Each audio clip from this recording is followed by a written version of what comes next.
Yes welcome friends, welcome to our YouTube channel Study Science. तो दोस्तों, बढ़ते हैं हम अपने आज के सेशन की तरफ। और आज का जो हमारा सेशन है दोस्तों, ये है माइक्रो ऑर्गेनिज्म, फ्रेंड्स एंड फो, यानी कि सूक्ष्म जीवी। माइक्रो ऑर्गेनिज्म कहते किसे हैं दोस्तों, पहले ये समझिएगा। ऑर्गेनिज्म दो टाइप के होते हैं, एक होते हैं माइक्रो और दूसरे होते हैं मैक्रो। और ऑर्गेनिज्म हम उसे कहते हैं जिसके अंदर जान होती है, लिविंग होते हैं। तो माइक्रो ऑर्गेनिज्म यानी कि जैसे कि बैक्टीरिया हो गए, वायरस हो गए, फंगी हो गई, फंजाई जिसे हम कहते हैं, तो ये सारे के सारे माइक्रो ऑर्गेनिजम्स हैं। तो आज इसी चैप्टर के ऊपर हम एमसीक्यू क्वेश्चन, पीवाईक्यू सभी आज इसके ऊपर स्टडी करने वाले हैं। तो चलिए बढ़ते हैं हम अपने आज के सेशन की तरफ और देखते हैं आज के हमारे सेशंस क्या है। बहुत इंपॉर्टेंट चैप्टर है, इसके ऊपर आपको क्वेश्चन पूछे जाते हैं। हम पिछले लास्ट 6 से 7 सेशन जितने भी ले रहे हैं दोस्तों, ये सभी के सभी आपको एग्ज़ाम में पूछे गए क्वेश्चंस और एग्ज़ाम में जो चैप्टर से, जिस चैप्टर से आपको क्वेश्चन निकल कर आते हैं, वहाँ से हम प्रैक्टिस कर रहे हैं। बहुत इंपॉर्टेंट सेशन है, पूरा देखिएगा। अब तक जिस किसी ने चैनल को सब्सक्राइब नहीं किया है, सब्सक्राइब कीजिए, लाइक शेयर कमेंट करना ना भूलें। चलिए, क्वेश्चन नंबर 1 है हमारा आज का। विच of the following is a disease caused by protozoans. Which of the following is a disease caused by protozoans, यानी कि निम्नलिखित में से कौन सा रोग, निम्नलिखित में से कौन सा रोग प्रोटोजोआ के कारण होने वाला रोग है। तो देखिए, 4 ऑप्शन दिए गए हैं। ऑप्शन ए है ट्यूबरकुलोसिस, बी है पोलियो, सी है मलेरिया और डी है टाइफाइड। ट्यूबरकुलोसिस यानी कि तपेदिक जिसे हम कहते हैं, पोलियो एक वायरल डिसीज़ है दोस्तों, मलेरिया और टाइफाइड। तो इसमें से आपको बताना है कि कौन सी बीमारी, कौन सी डिसीज़, कौन सा रोग जो है ये प्रोटोजोआ के कारण होता है। तो आप सभी को पता होना चाहिए, बहुत ही सिंपल एकदम क्वेश्चन है ये, कि मलेरिया जो होता है दोस्तों, मलेरिया जो होता है ये प्रोटोजोआ के कारण होता है। ट्यूबरकुलोसिस ये एक बैक्टीरियल डिसीज़ है दोस्तों, जिसे हम आम ज़बान में टीबी कहते हैं। माइकोबैक्टीरियम ट्यूबरकुलोसिस नाम के एक बैक्टीरिया की वजह से होती है। वहीं हम अगर पोलियो की बात करेंगे दोस्तों, तो ये पोलियो वायरस की वजह से होता है। पोलियो एक वायरल डिसीज़ है। मलेरिया एक पैरासाइट प्लाज्मोडियम की वजह से होता है मलेरिया।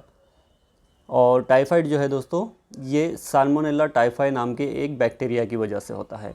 तो आपको बैक्टीरिया के नाम और डिसीज़ेस के नाम पता होना चाहिए, क्योंकि मैक्सिमम क्वेश्चन आपको यहाँ से निकल कर आते हैं। क्वेश्चन दिखने में बहुत इजी है, लेकिन आपको थोड़ा सा नाम उनके याद रखना पड़ेगा। चलिए, question number 2 assertion reason type question है। इस टाइप के क्वेश्चन आपको पूछे जा रहे हैं, इसलिए हम प्रैक्टिस में भी 2 से 3 क्वेश्चन हर बार इस टाइप के क्वेश्चन को ले रहे हैं। क्वेश्चन है, असर्शन है अभिकथन, यानी कि tuberculosis is caused by a bacterium called Mycobacterium tuberculosis.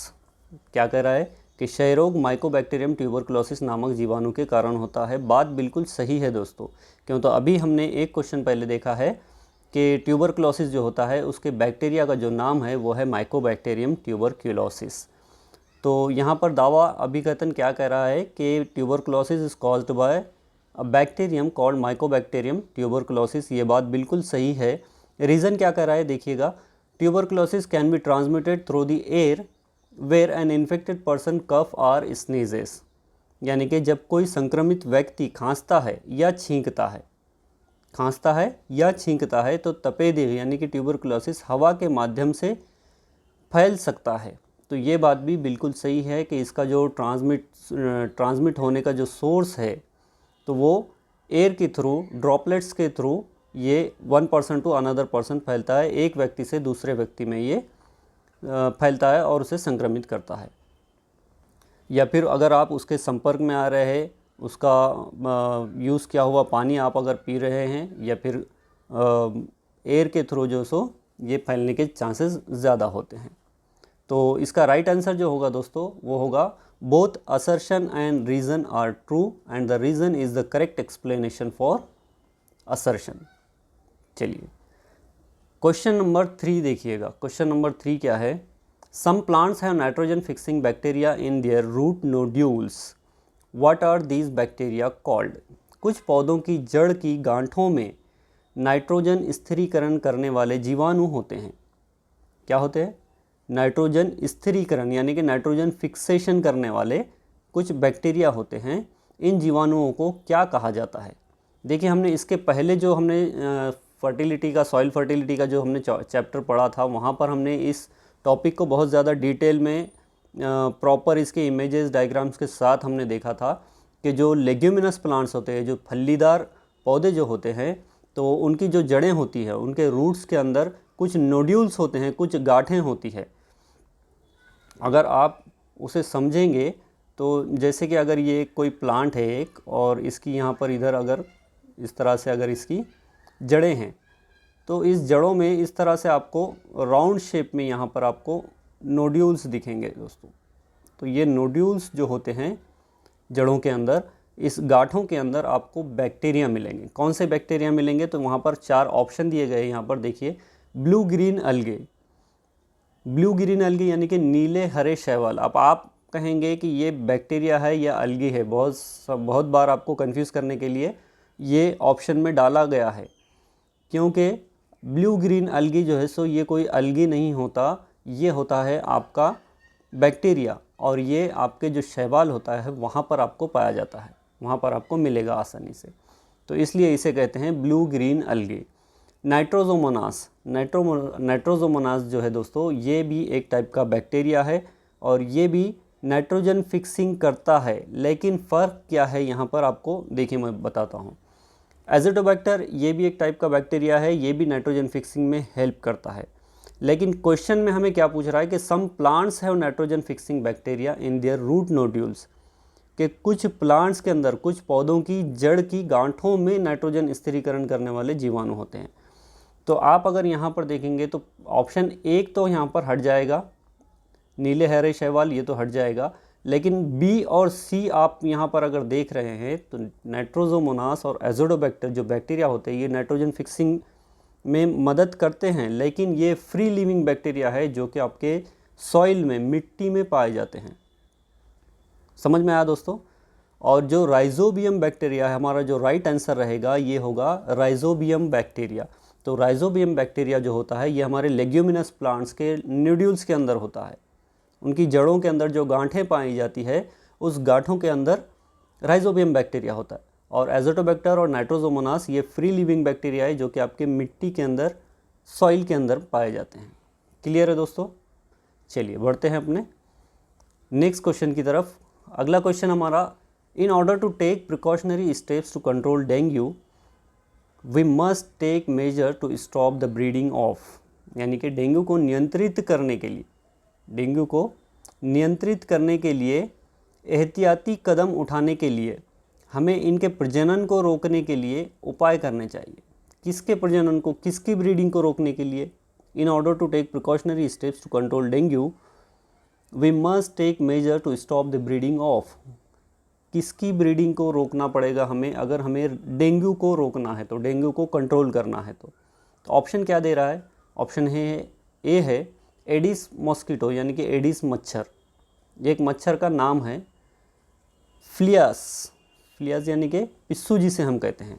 Fire ants, आग की चूंटियाँ, यानी कि ये चूंटियाँ अगर काटती है तो बहुत ज़्यादा इरिटेशन होता है, जलन होती है। और ऑप्शन डी है एनोफिलस मॉस्किटो।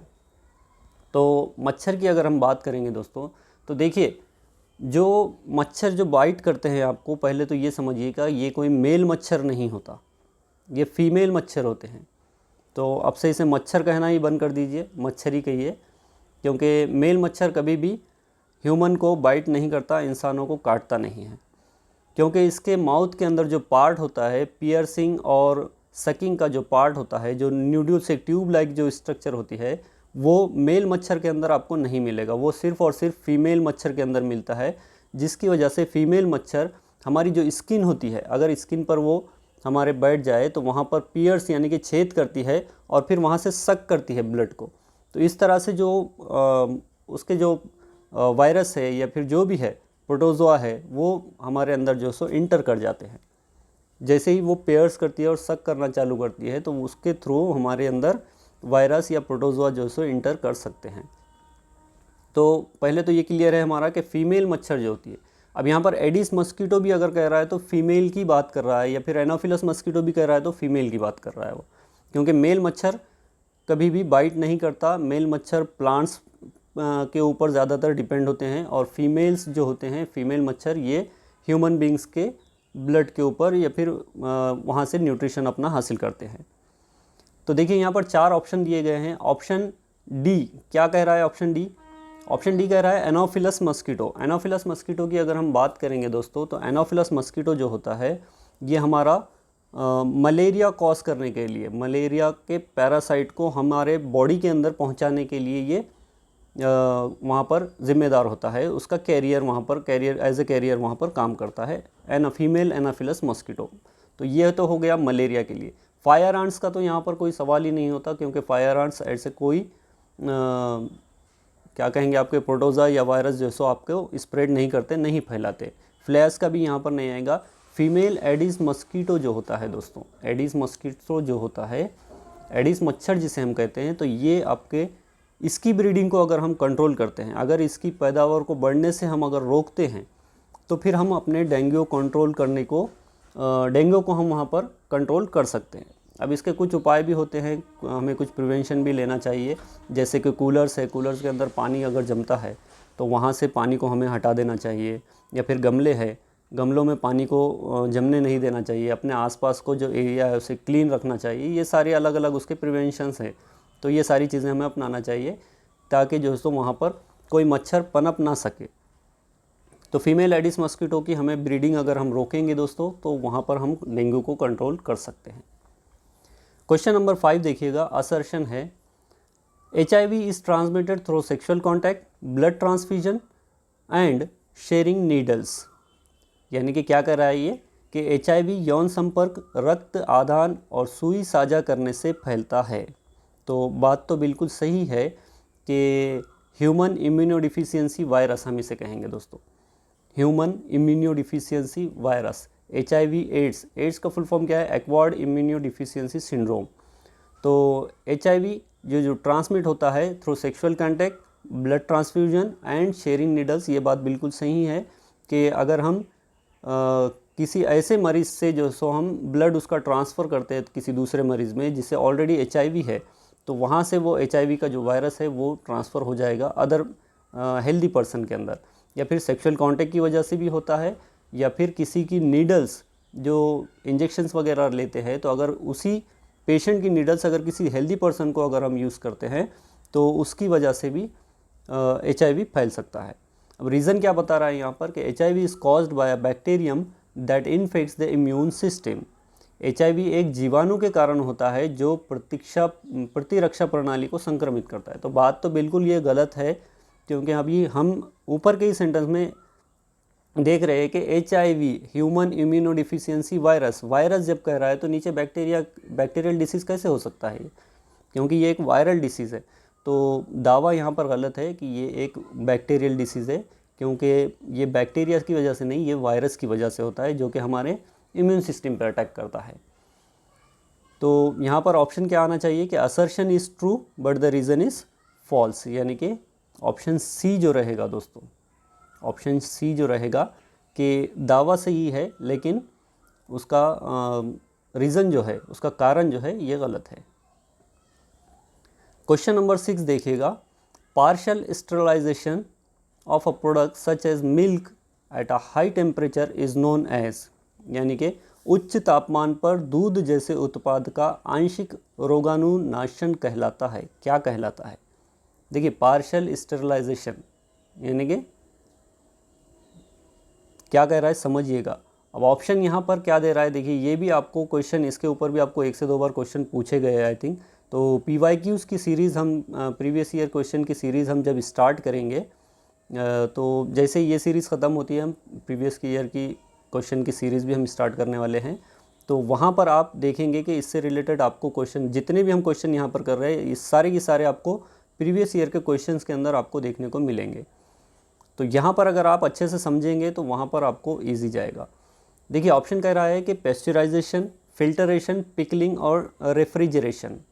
देखिए रेफ्रिजरेशन किसे कहेंगे हम? किसी भी चीज़ को ठंडा करने का, ठंडा करना, फ्रिज के अंदर रखना या फिर किसी फ्रीज़र के अंदर डीप फ्रीज में रखना रेफ्रिजरेशन कहलाता है, किसी भी चीज़ को ठंडा करना। पिकलिंग यानी कि नमकीन बनाना, या फिर एक ऐसा प्रोसेस जैसे जैसे कि हम अचार डालते हैं, मैंगो का पिकल हो गया, मैंगो अचार, आम का अचार जिसे हम कहते हैं, या फिर लेमन पिकल, नींबू का अचार। तो उसका जो प्रोसेस होता है दोस्तों, नमक उसके अंदर ऐड करना, ये सारा जो प्रोसेस होता है इसे हम पिकलिंग कहते हैं। फिल्टरेशन यानी कि छानने का काम, किसी भी चीज़ को फ़िल्टर करना, चाहे वो आप किसी छलनी से फ़िल्टर करो, या फिर आप टिश्यू पेपर लेकर, या फिर फ़िल्टर पेपर लेकर, जो भी आप जिससे भी फ़िल्टर करना चाहते हैं तो उसे फिल्ट्रेशन का प्रोसेस कहते हैं। बचा के यहाँ पर पेस्चुराइजेशन। पेस्चुराइजेशन का जो प्रोसेस होता है दोस्तों, पेस्चुराइजेशन का प्रोसेस आजकल बहुत ज़्यादा यूज़ हो रहा है। इसकी जो शुरुआत हुई थी तो इसके जो साइंटिस्ट है लुइस पेस्चर उनका नाम था, उन्हीं के नाम के ऊपर से इस प्रोसेस का नाम दिया गया है पेस्चुराइजेशन। और पेस्चुराइजेशन प्रोसेस में किया क्या जाता है दोस्तों, एक्चुअल में कि जो दूध होता है, दूध को 70 डिग्री तक, 70 डिग्री तक जो है सो दूध को वहाँ पर बॉईल किया जाता है। 70 डिग्री तक उसे तापमान दिया जाता है, उसे गर्म किया जाता है, और फिर वहाँ से उसे इमीडिएटली जो सो ठंडा कर दिया जाता है, डीफ्रीज़ कर दिया जाता है उसे। तो पेस्चुराइजेशन का जो प्रोसेस होता है दोस्तों, उसी को हम लुइस पेस्चर के नाम से पेस्चुराइजेशन के प्रोसेस का नाम रखा गया है। और आजकल जो डेयरी के जो दूध के पैकेट्स वगैरह आते हैं तो वो सारे के सारे पेस्चुराइज किए हुए होते हैं, ताकि उसके अंदर जो बैक्टीरिया होते हैं वो बैक्टीरिया वहाँ पर डिस्ट्रॉय हो जाए, वो बैक्टीरिया वहाँ पर मर जाए। तो 70 डिग्री तक उसे गर्म किया जाता है 15 से 30 सेकंड के लिए, और फिर उसे इमीडिएट वहाँ पर ठंडा कर दिया जाता है, ताकि उसके अंदर जितने भी बैक्टीरिया हो वो सारे के सारे वहाँ पर ख़त्म हो जाए। तो हमारा राइट आंसर जो होगा दोस्तों यहाँ पर पेस्चुराइजेशन। चलिए क्वेश्चन नंबर 7 देखिएगा। Living organism which are invisible to the naked eyes are called, यानी कि जीवित जीव जो नग्न आँखों से अदृश्य होते हैं डैश कहलाते हैं, क्या कहलाते हैं। तो ऑप्शन ए है पार्टिकल्स, ऑप्शन बी है मॉलिक्यूल्स, ऑप्शन सी है माइक्रो ऑर्गेनिजम्स, और ऑप्शन डी है मैक्रो ऑर्गेनिज्म।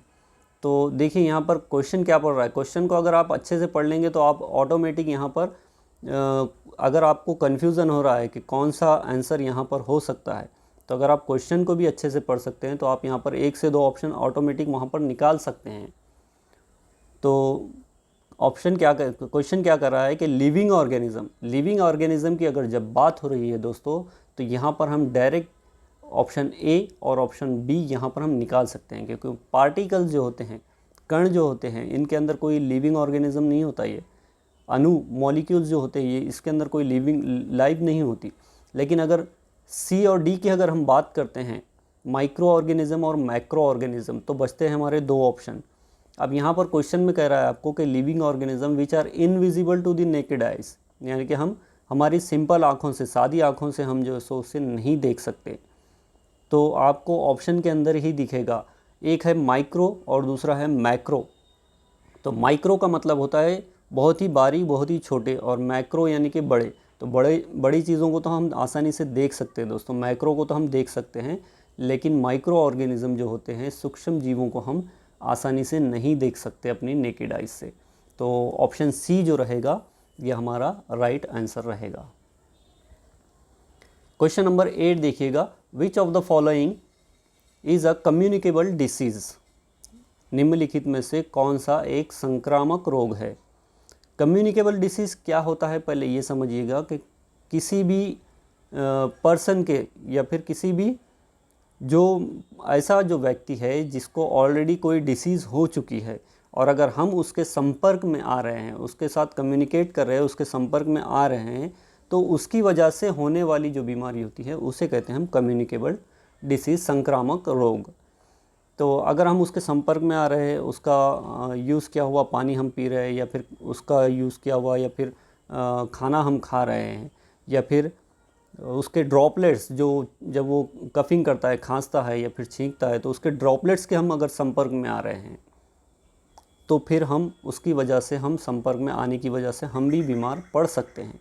तो इस टाइप के जो डिसीज़ होते हैं इसे हम कम्युनिकेबल डिसीज़ कहते हैं दोस्तों। तो ऑप्शन दे रहा है यहाँ पर देखिएगा, diabetes, chicken pox, Alzheimer's and cancers. तो डायबिटीज़, मधुमेह अगर बात करेंगे हम, शुगर की बात करेंगे हम, एक नॉर्मल जो बीमारी आजकल बहुत ज़्यादा आम हो चुकी है, आपको मैक्सिमम घरों में देखने को मिलती होगी, कि मधुमेह, डायबिटीज़ जिसे हम कहते हैं शुगर, ये कोई कम्युनिकेबल डिसीज़ नहीं है दोस्तों, ये कोई कम्युनिकेबल डिसीज़ नहीं है।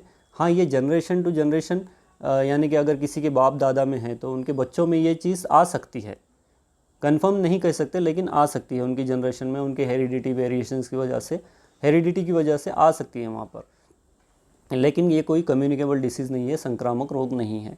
चिकन पॉक्स, चेचक की अगर हम बात करते हैं दोस्तों, तो ये एक कम्युनिकेबल डिसीज़ है जो कि एक वायरल डिसीज़ है दोस्तों। अगर हम चिकन पॉक्स के रोगी जो पर्सन है तो उसके अगर हम संपर्क में आते हैं तो हमें भी चिकन पॉक्स हो सकता है, तो इसलिए हमें थोड़ा प्रिकॉशंस लेना चाहिए। अगर किसी को चिकन पॉक्स होता है तो वो अपने आप को क्वारंटाइन कर लेना चाहिए, अलग से थोड़ा सा भीड़ भाड़ से या फिर अपने फैमिली से थोड़ा सा अलग कर लेना चाहिए ख़ुद को। तो चिकन पॉक्स जो है दोस्तों ये एक कम्युनिकेबल डिसीज़ है, तो हमें थोड़ा प्रिकॉशन इसके बारे में लेना चाहिए। अल्जाइमर्स, भूलने की बीमारी, ये कोई कम्युनिकेबल डिसीज़ नहीं है, और कैंसर ये भी कोई कम्युनिकेबल डिसीज़ नहीं है दोस्तों। चलिए, क्वेश्चन नंबर 9 है, vaccine are made up of, यानी कि टीके बने होते हैं। टीके किससे बने होते हैं? टीके की एक ख़ास बात आपको शायद पता होगी या नहीं होगी, मुझे पता नहीं, लेकिन बहुत सारे लोगों को आज भी पता नहीं है कि जो वैक्सीन्स जो बनती है दोस्तों, वैक्सीन हमने बहुत सुना है कि वैक्सीन, टीकाकरण करना चाहिए, वैक्सीन लेना चाहिए। तो वैक्सीन असल में बनती कैसे है ये आपको बहुत सारे बच्चों को पता तो होगा, लेकिन कुछ को पता नहीं होगा। तो आपको पता होना चाहिए कि वैक्सीन्स जो होते हैं दोस्तों, जैसे कि वायरल है, जैसे कि पोलियो है, पोलियो हम जाकर बच्चों को टीका देते हैं, उसके जो पोलियो जो ड्रॉप्स लेते हैं 2 बूंद ज़िंदगी के, तो असल में हम लेते क्या हैं, हम अपने बच्चों को क्या पिला रहे हैं? पोलियो में होता क्या है आपको पता है? पोलियो में होता है एक वायरस। मैं आपको डरा नहीं रहा हूँ, जो रियलिटी होती है वही बता रहा हूँ कि पोलियो में एक वायरस होता है। वैक्सीन हम क्यों लेते हैं? हमारे बॉडी के अंदर जो एंटीबॉडीज़ बनते हैं, हमारे जिस्म के अंदर, हमारे शरीर के अंदर जो एंटीबॉडीज़ बनते हैं, तो उन एंटीबॉडीज़ का काम क्या होता है?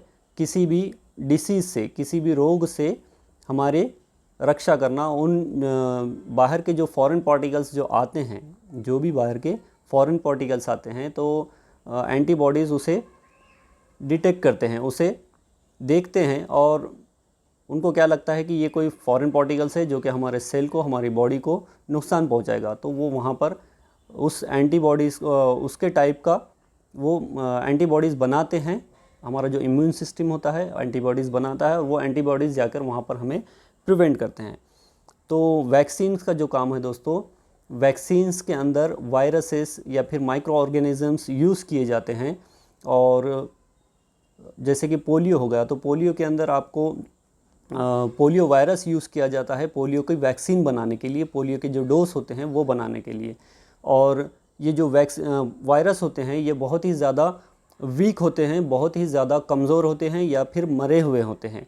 इनके अंदर कोई जान नहीं होती, या फिर ये बहुत ज़्यादा वीक होते हैं। तो जैसे ही ये हमारी बॉडी के अंदर हम किसी वैक्सीन के ज़रिए से लेते हैं, तो हमारे एंटीबॉडीज़ वहाँ पर समझ जाते हैं, और जब तक कोई दूसरा एक लिविंग या फिर एक हेल्दी वायरस हमारे बॉडी के अंदर इंटर नहीं होता, तब तक हमारे जो इम्यून सिस्टम होता है, हमारे जो एंटीबॉडीज़ हमारे बॉडी के अंदर है, ये तैयार हो जाते हैं। और अगर फिर कोई इस टाइप का अगर वायरस या फिर माइक्रो ऑर्गेनिजम्स हमारे बॉडी के अंदर इंटर होता है, तो फ़ौरन जाकर वहाँ पर अटैक करते हैं उसके ऊपर, और हमें उस बीमारी से रोकते हैं। तो वैक्सीन्स जो लेते हैं हम ऑलरेडी, ये कोई माइक्रो ऑर्गेनिजम्स से बनते हैं, या तो वो डेड होते हैं या फिर बहुत ज़्यादा वीक माइक्रो ऑर्गेनिजम्स होते हैं, जिससे हमारी बॉडी को कोई नुकसान नहीं हो सकता। तो ये वैक्सीन का कंसेप्ट है दोस्तों। तो ये क्वेश्चन जो है हमारा क्या कह रहा है कि vaccines are made up of, यानी कि टीके बने होते हैं किससे? केमिकल से। ये बात बिल्कुल गलत है।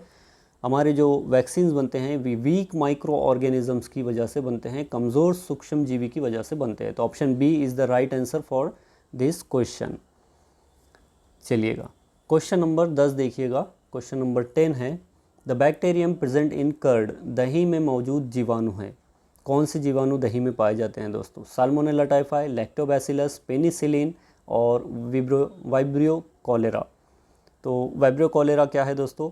ये एक टाइप का बैक्टीरिया है जो कि जिसकी वजह से हमें कॉलेरा नाम की डिसीज़ हो सकती है। तो ये एक बैक्टीरिया है जिसकी वजह से कॉलेरा नाम की डिसीज़ हो सकती है। और ये फैलती कैसे है दोस्तों, कॉलेरा, तो ये जो है सो फीसेस के वजह से, इंसानी जो मल होता है उसके ज़रिए से ये फैलती है। उसके बाद पेनिसिलिन की बात अगर हम करेंगे दोस्तों, तो ये एक एंटीबायोटिक है पेनिसिलिन, जो कि हमें पेनिसिलियम से मिलती है। पेनिसिलियम की अगर आपको कहानी पता होगी तो बहुत अच्छी बात है, लेकिन थोड़ा सा शॉर्ट में हम देख लेंगे कि पेनिसिलिन जो है दोस्तों ये हमें पेनिसिलियम से मिलती है। और पेनिसिलियम क्या है, एक टाइप का फंगस है। अब एक साइंटिस्ट थे अलेक्जेंडर फ्लेमिंग, इसके ऊपर आपको क्वेश्चन पूछा गया है कि अलेक्जेंडर फ्लेमिंग जो है ये पेनिसिलियम की डिस्कवरी करने वाले पहले व्यक्ति हैं। तो ये कोई एक्सपेरिमेंट कर रहे थे और इन्होंने अपने पेट्री डिश के अंदर कुछ चीज़ें ली थी और अपना एक्सपेरिमेंट कर रहे थे। फिर उन्होंने उस पेट्री डिश को वैसे ही छोड़ दिया और किसी हॉलीडेज़ पर चले गए, छुट्टियां मनाने के लिए चले गए। और जैसे ही छुट्टियों से वापस आते देखते हैं उस पेट्री डिश के अंदर ऑर्गेनिजम्स यानी कि बैक्टीरिया, माइक्रो ऑर्गेनिज्म बैक्टीरिया उसके अंदर सारे के सारे ग्रो हो चुके हैं। लेकिन एक कॉलोनी एक साइड में ऐसी बनी है कि जहाँ पर एक फंगस टाइप का वहाँ पर एक कुछ बन गया है और उसके आसपास जो बैक्टीरिया थे वो नहीं जा रहे थे। क्यों नहीं जा रहे थे, क्योंकि वो जो फंगस बना था, जो पेनिसिलियम जो बना था, वहाँ से कुछ ऐसे केमिकल्स रिलीज़ हो रहे थे जो बैक्टीरिया को अपने करीब में नहीं आने दे रहे थे। तो अलेक्जेंडर फ्लेमिंग का रिसर्च कुछ और था, लेकिन फिर बाद में उन्होंने इसके ऊपर रिसर्च किया और दुनिया के सामने लेकर आए कि पेनिसिलियम को जो है हम एज ए एंटीबायोटिक यूज़ कर सकते हैं क्योंकि बैक्टीरिया इसके करीब नहीं जा रहे। तो वहाँ से पेनिसिलियम का जो है वो डिस्कवरी हुई। अब यहाँ पर क्वेश्चन हम देखेंगे कि the bacterium present in curd, तो कर्ड के अंदर जो बैक्टीरिया पाया जाता है दोस्तों वो है हमारा लैक्टोबैसिलस। लैक्टोबैसिलस नाम का जो बैक्टीरिया होता है ये हमारे दही में पाया जाता है। और साल्मोनेला टाइफाई, मैंने आपको शुरू में ही बताया था कि टाइफाइड जो होता है हमारा वो साल्मोनेला टाइफाई बैक्टीरिया की वजह से होता है। ये देखिएगा यहाँ पर आप देख सकते हैं इस पेट्री डिश में, तो अलेक्जेंडर फ्लेमिंग उनका नाम था और इस तरह की एक कोई पेट्री डिश, उन्होंने कोई डिश ली थी और इस डिश के अंदर उन्होंने क्या किया था, कुछ रिसर्च कर रहे थे। फिर वो छुट्टियों में चले गए। तो यहाँ पर सारे के सारे जो सो आपको ये वाइट वाइट जो नज़र आ रहे हैं दोस्तों, ये सारे के सारे यहाँ पर बैक्टीरिया की ग्रोथ हो गई। लेकिन एक साइड में इस तरह से कोने में पेनिसिलियम नाम की एक कॉलोनी बन गई जो कि फंगस है एक्चुअल में। और इस कॉलोनी के आसपास का जो एरिया था, ये वाला जो एरिया था दोस्तों, ये वाला जो एरिया था, यहाँ पर आपको कोई बैक्टीरियल ग्रोथ नहीं दिख रही होगी क्योंकि यहाँ से इस पेनिसिलियम से कुछ ऐसे केमिकल रिलीज़ हो रहे थे यहाँ से जो कि इस बैक्टीरिया को अपने करीब नहीं आने दे रहे थे। और कोई अगर बैक्टीरिया आ रहे थे तो वो वहाँ पर डेड हो रहे थे, मर रहे थे। तो इसकी वजह से पेनिसिलियम की जो है सो डिस्कवरी हुई और उसे हमने पेनिसिलियम की डिस्कवरी हुई और उसे हमने एज ए एंटीबायोटिक पेनिसिलिन उसे हमने नाम रखकर यूज़ कर रहे हैं आज के डॉक्टर्स। चलिए क्वेश्चन नंबर 11 देखिएगा। While baking cakes yeast reproduces rapidly and produces dash gas. Cake पकाते वक्त, केक जो होता है हमारा, वो केक जब हम बनाते हैं, पकाते हैं उसे, तो खमीर तेज़ी से प्रजनन करता है और डैश गैस पैदा करता है। तो ईस्ट का कंसेप्ट हमने देखा है दोस्तों कि ईस्ट जो बडिंग का जो प्रोसेस होता है, या फिर ईस्ट जब हम किसी केक बनाने के लिए किसी आटे के अंदर, डव के अंदर यूज़ करते हैं, तो वहाँ पर अगर हम कुछ देर ईस्ट डालकर अगर छोड़ देंगे हम, तो वो आटा जो है सो फूल जाएगा। या फिर हम जब केक बनाते हैं और उसे पकाने के लिए रखते हैं, तो वो जो केक होता है, जो ब्रेड होता है, वो फूल जाता है। उसके अंदर आपको बबल्स, अगर आप किसी केक को कट करेंगे तो आपको बीच में बबल्स या फिर होल्स नज़र आते हैं किसी भी ब्रेड के अंदर। तो एक्चुअल में वहाँ पर होता क्या है, वहाँ पर एक गैस बनती है। और वो गैस कौन सी होती है, तो वो गैस होती है दोस्तों कार्बन डाइऑक्साइड। कार्बन डाइऑक्साइड का वहाँ पर निर्माण होता है, कार्बन डाइऑक्साइड वहाँ पर प्रोड्यूस होती है और साथ में उसके अल्कोहल होती है। लेकिन जब पकाने का जब समय होता है तो अल्कोहल वहाँ से पूरी की पूरी निकल जाती है। और कार्बन डाइऑक्साइड के बबल्स की वजह से आपको केक के अंदर जो छेद नज़र आते हैं, ब्रेड के अंदर जो आपको बारीक बारीक जो होल्स नज़र आते हैं, वो उसी के कारण नज़र आते हैं दोस्तों। तो कार्बन डाइऑक्साइड ईस्ट की वजह से रिप्रोड्यूस होती है किसी भी केक के अंदर। क्वेश्चन नंबर 12 है assertion. Cholera is a bacterial infection primarily spread through contaminated water and food. यानी कि हैज़ा एक जीवाणु संक्रमण है जो मुख्य रूप से दूषित पानी और भोजन से फैलता है। देखिए हैज़ा क्या है, कॉलेरा क्या है, एक जीवाणु संक्रमण है, एक बैक्टीरियल इन्फेक्शन है। बात तो बिल्कुल सही है कि ये एक बैक्टीरियल इन्फेक्शन है जो कि कंटामिनेटेड फूड या वाटर की वजह से फैलता है। रीज़न क्या कर रहा है कि cholera can be transmitted through respiratory droplets in the air, यानी कि हैज़ा हवा में श्वसन बूंदों के माध्यम से भी फैल सकता है। तो ये बात बिल्कुल गलत है दोस्तों। ऑप्शन ए तो यहाँ पर असर्शन तो सही है, लेकिन इसका जो रीज़न कह रहा है कि रीज़न यहाँ पर ये गलत है। क्यों? कि कॉलेरा जो ट्रांसफ़र होता है ये कंटामिनेटेड फूड और वाटर की वजह से होता है, और मैक्सिमम इसके जो फैलने के चांसेस होते हैं ये ह्यूमन फेसिस की वजह से, जो मल होता है, जो पूप होता है, तो उसकी वजह से फैलता है। अगर कहीं कोई उसके संपर्क में आता है या फिर उस टाइप का अगर कोई पानी पीता है, कंटामिनेटेड वाटर या फिर फूड अगर लेता है, तो उसकी वजह से कॉलेरा वहाँ पर स्प्रेड होने के चांसेस बढ़ जाते हैं दोस्तों। तो इसका राइट आंसर क्या रहेगा दोस्तों कि असर्शन तो सही है लेकिन रीज़न इसका गलत है। ऑप्शन सी जो रहेगा हमारा, ये इसका राइट आंसर रहेगा। क्वेश्चन नंबर 13 है, how is measles primarily transmitted. खसरा, ये भी एक टाइप की बीमारी है, मीज़ल्स जिसे हम कहते हैं, खसरा मुख्य रूप से कैसे फैलता है? Through contaminated food and water. पहले तो ये समझिए कि जो मीज़ल्स है दोस्तों, ये खसरा जो है ये एक वायरल डिसीज़ है, ये कोई बैक्टीरियल डिसीज़ नहीं है। तो ये कैसे फैलता है? ये हमारे कंटामिनेटेड फूड की और वाटर की वजह से फैलता है। ये बात बिल्कुल गलत है यहाँ पर कि ये कोई वाटर और फूड की वजह से फैलता है। थ्रू मॉस्किटो बाइट्स की वजह से भी ये नहीं फैलता। ऑप्शन बी भी यहाँ पर गलत है। थ्रू रेस्पिरेटरी ड्रॉपलेट्स, जी हाँ बिल्कुल, तो श्वसन बूंदों के माध्यम से यहाँ पर मीज़ल्स के फैलने के चांसेस है दोस्तों। तो मीज़ल्स जो होता है दोस्तों ये श्वसन बूंदों के माध्यम से फैलता है, ये बात बिल्कुल सही यहाँ पर लग रही है।